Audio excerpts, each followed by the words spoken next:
Hey, what's going on, folks? I'm about to head home in a few after I make this vlog here. And this is an interesting subject that I've been wanting an answer to for a while.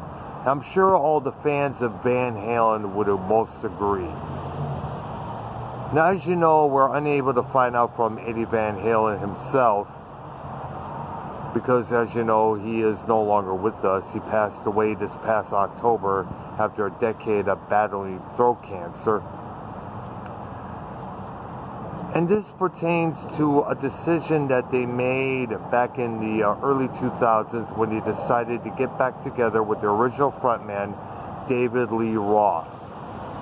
And the question is, why was not Michael Anthony, the original bass player, the critically acclaimed Mack Truck on the bass guitar, not allowed to reunite with those guys?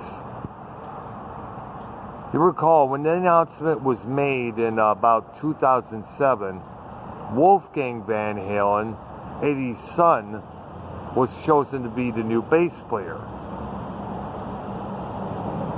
Now, fans, as you know, were upset over this. They were not they didn't approve of this. But they even went ahead as to even make it look like Anthony did not exist at one point.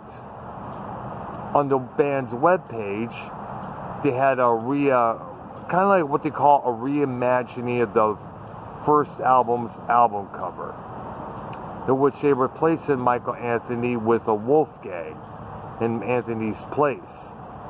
They later removed that when longtime fans raised up a fucking fuss over that. Now, the story from Eddie, according to many people, is that Eddie was still on bad terms with Sammy Hagar. And when Van Halen decided to stop after their run with Gary Sharon, after the disastrous Van Halen 3 album, which came out in 1997 or 98, I guess Michael Anthony decided, you know what, I need something to do. I need to keep going there. I'm a bass player. I'm a musician. He got into contact with Sammy Hagar. They hit it off big. They started playing together, doing some tours. And he's still with them today. In fact, both were given eulogies on their video when Eddie passed away, saying that we're going to miss you, Eddie, we love you, and all that good stuff there. But here's the thing that really put Eddie on the spot. His claiming that Michael Anthony was not a good bass player, which was a load of shit. In one interview, he even said that he had to teach Michael how to play this song or that song. In which Sammy Hagar called him out, saying, "Fuck you, Eddie, that is not true." One of the things that got me was Eddie saying, "Oh, you cannot be in two bands," which is a load of horse shit. Take a look at a couple people. Alan Jorgensen, who not only is involved with Ministry, he was involved with the Revolting Cocks, Palehead with Ian MacKaye of Fugazi and Minor Threat fame.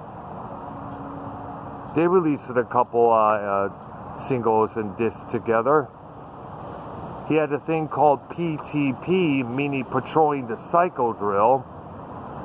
And of course, we cannot forget 1000 Homo DJs, whose cover of Black Sabbath's Supernaut is still played at clubs to this very damn day.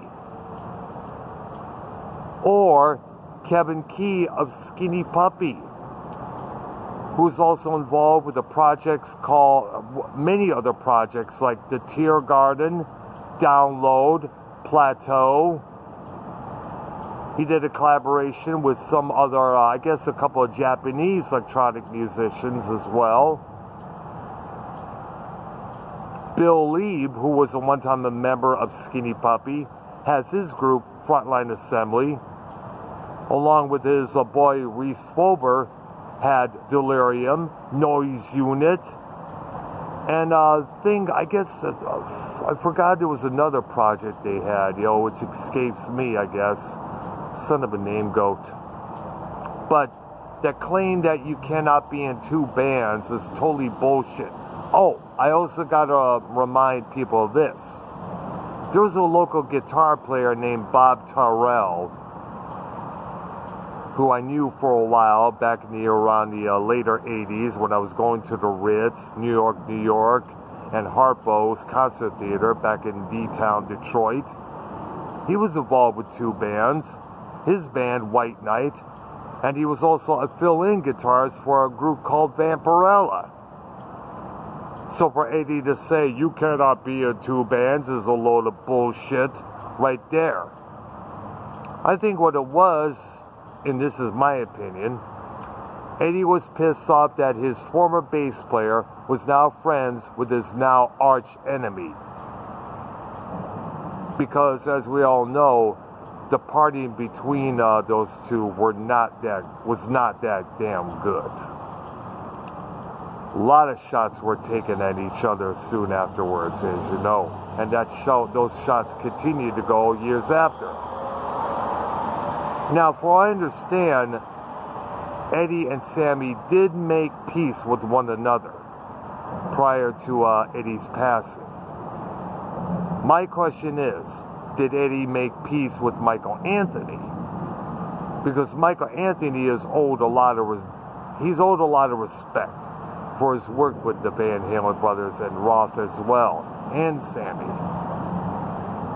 He was an important part of the group. I don't want to take away from Wolfgang, but, if you're going to have a reunion, have it with all original members. The Van Halen we were getting for the past couple of years was considered a relapse.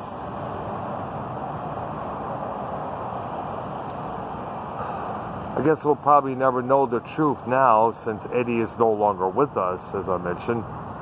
But it should